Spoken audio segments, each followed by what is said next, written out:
this whole story is about the control and management of water. ngo ibi byose biri kugira ngo habeho kucunga neza amazi n'ubutaka.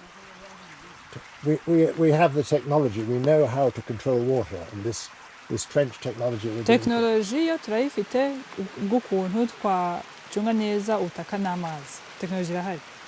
Do you decide from your point, from a central point of view, where you dig a trench, or do you engage with the farmers in advance? Ni mwege muhitamo aho iyo mirwanyasuri inyura cyangwa n'abaturage ubwabo babyihitiramo.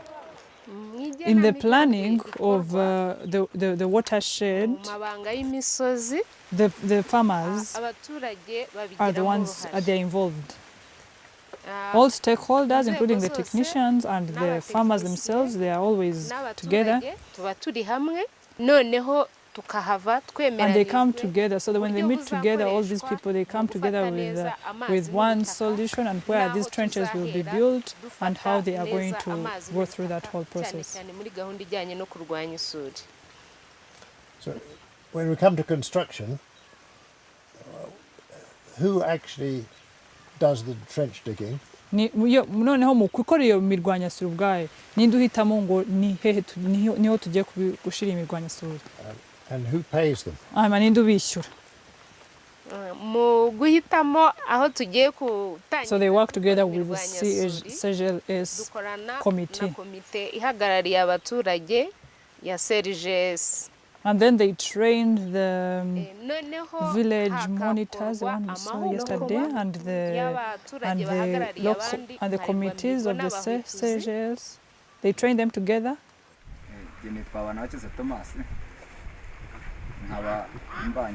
He's Thomas. And he lives with his wife and his children in this house. He's a local monitor of the project and he's in charge of 10 households around here in this village of Nyakanazi. So what a local monitor does is monitor the activities of those households that he's in charge of and sort of like motivate them into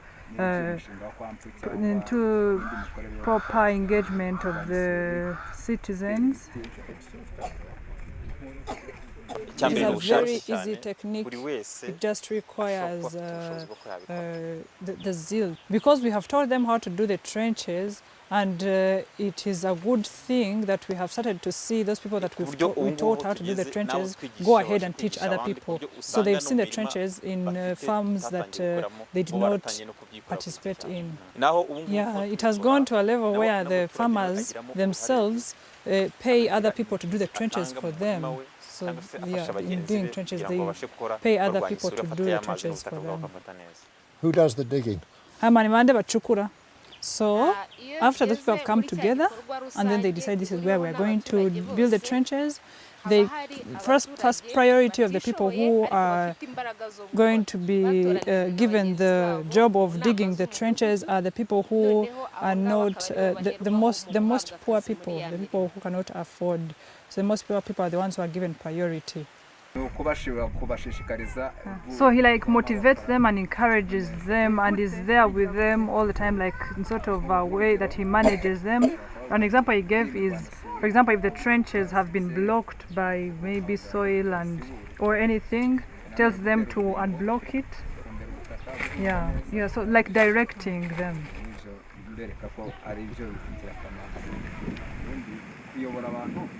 Yeah, so mostly people choose you to be their leader because they have seen the way you do things, your engagement in different activities. So being an example to people. So he convinces the people and shows them how good or how this whatever he is motivating them into do. So he convinces them of how useful it is, the advantages of doing whatever he's asking them to do. So telling them that do this because this will be profitable in this way, do this because it will lead you to this and this. Like in every society there has to be leadership. There has to be leadership. It's not necessary that he gets a stick and goes beating everyone, go do this, but they need encouragement, they need motivation, there needs to be leadership. Yeah, so it's easy to do that. So if you pay me to dig a trench and I do it for you and you pay me, it's your trench. ngo iyo akoze arimo kwitanga urugero agahinga agakora uwo murwanyasuri ukamwishyura uwo murwanyasuri aba ari uwawe. If you persuade me to dig a trench, ariko nunyinginga kugira ngo mpahige nkore uwo murwanyasuri, it's my trench. Niye. Agreed? Ngo nibyo? Yeah. Yeah, okay. Well, this story, we've got both things mixed together. Who owns the trench at the end of the story? Is it you? Is it the CLGS? Is it the farmers generally? Is it this farmer?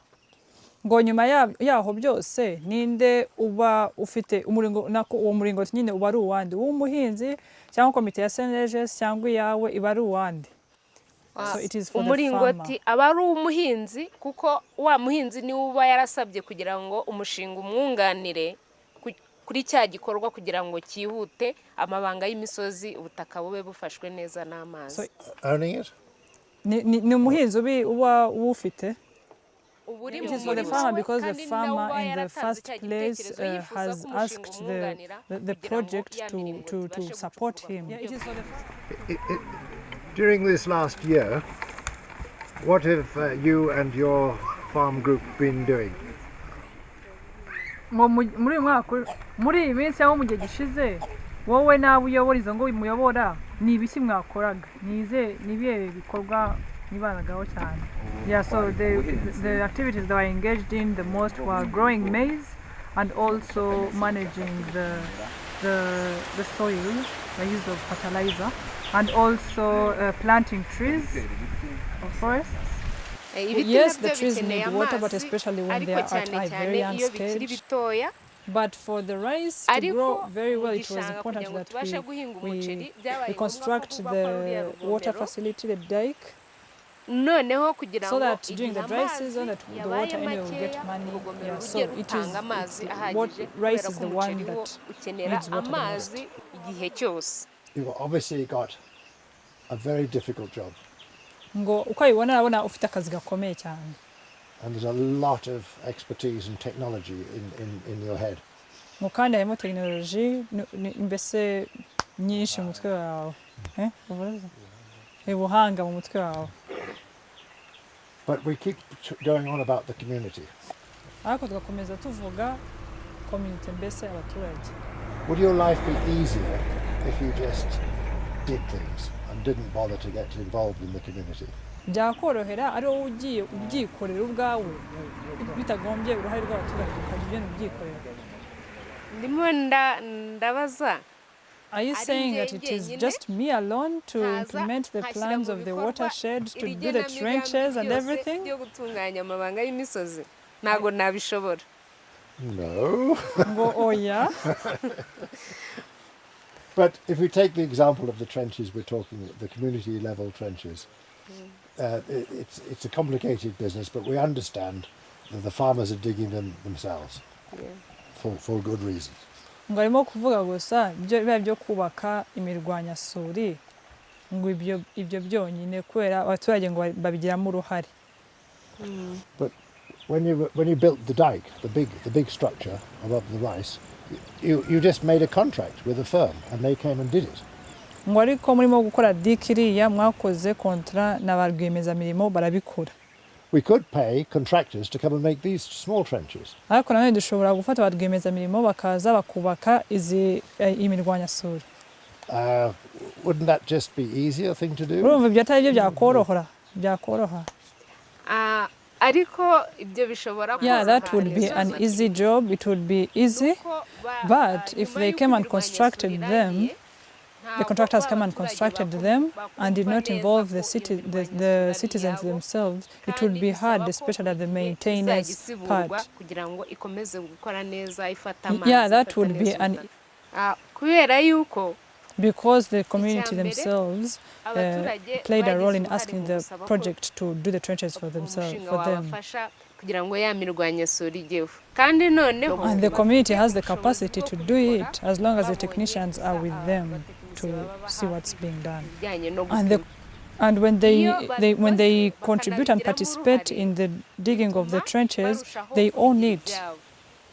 And the 50% of their contribution plays a big role, other than getting the contractors and coming to do the whole work by themselves. And the 50%, when the service providers make a contract or an agreement with the project, they bring technicians who are the ones who come and teach the farmers to do it. When CAMP made an agreement with your organisation as a service provider, was it set out as a memorandum of understanding? Bakorana amasezerano namwe nka service providers kwampu habaye gusinya amasezerano. Turasinya buri mwaka. They sign each year. Abari renouvelable ko. And presumably that set out a certain number of activities that the service provider would do. Muri memorandum haba harimo activity. Haba harimo activities. There's a set of activities and the way they are supposed to carry out those activities and the aims also. Just thinking of the main activities that you're involved in, what are the targets that are set out in the memorandum of understanding? What sort of targets are they? Mbese ibyo mugomba kugeraho biba ari ibihe muri iyo memorandum? The main activity, which is fighting against erosion, ni principal yo kurwanya isuri.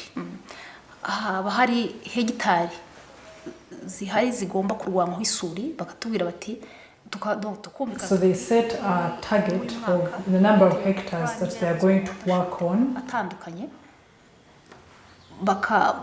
bakasaba donc bakagena hegitari zarwanywa isuri noneho. But based on the plans that have been put in place at the level of the watersheds. So what COMP does is put together all those plans of hectare, compile, bringing them together of those hectares that we are going to work on. Yeah, then they tell them that, for example, this is going to work on this number of hectares. The reason for doing this work in the whole of QAM is that the farmers in the end can make more money. Impamvu ibi byose bikorwa ni ukugira ngo abahinzi bashobore kugera ku ntambwe nziza. As a service provider, do you take any interest in what the farmers do when the land has been improved, or do you think, well, we've improved the land, that's what we agreed to do, we're finished? Wowe nka service provider ngo wumva umuhinzi nagira icyo yigezaho ni byiza yego bizagushimisha ubwawe cyangwa urabikora kubera biri muri plan ukabikora bikaba kugena bikoze n'undi akazi karangiye. So when I go down to the villages and talk to the farmers and tell them how to and advise them on how to do things, and later I go and then come back and find that they've applied what I taught them and it has brought something valuable to them, I take that as a joy also for myself. So that we do not do things in words and say this has happened, or not just write the reports, but that we have information, that contains people have come from this level and now they are here. I think we understand very well what is done and how it is done. In your mind, Vestine, there's a deal here. You're a service provider. Yes. The issue is you're a service provider. You're not Father Christmas. Nguri service provider ntabwo utanga ibintu gutyo gusa nk'umuntu witangira biscuit abana mufate biscuit abana mufate amafi muri. On the first day when you start, lots of good planning, but when you start, you're not going to say, right, here I am, I'm now going to give you a lot of things. Umunsi wa mbere ntabwo ujyayo ukavuga ngo mufate mwakire ndabahaye. And I guess what it comes down to is this. You know, I think very, very well what your job is. Ngurabizi neza urabizi ko uza akazi kawe. In that discussion, you know what your job is. What is their job? What's the job of the community? ngubwo akazi ka community na akahe? Ikintu cya mbere The first thing they should do is own the activities, feel like they own the activities.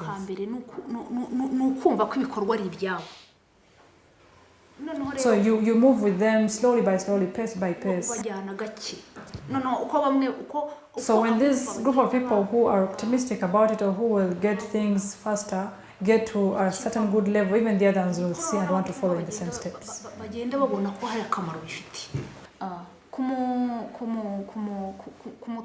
A big percentage of the villagers will get convinced from what they see. So which means technology is very important there. So the local authorities will say, you people bring what you have and we'll help you. So they want funds first. So they also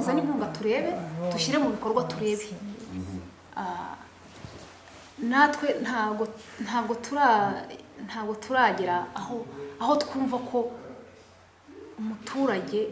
So even us as technicians, we haven't yet reached that level of convincing the farmers to change their mindset for them to be able to achieve profit. ntabwo turabasha kumukonvenka ngo tumwumvishe ko yabanza guhindura imyumvire mbere yuko agira icyo abona. So all those three categories need to have a common understanding that they will accept change.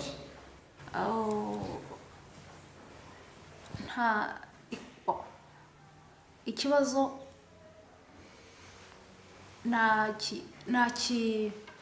Yeah, so it is shared. It's by three people: the farmers themselves, the local authorities, and the technicians. That's where the problem arises. Hari uruhare rwa inzego z'ubuyobozi bw'ibanze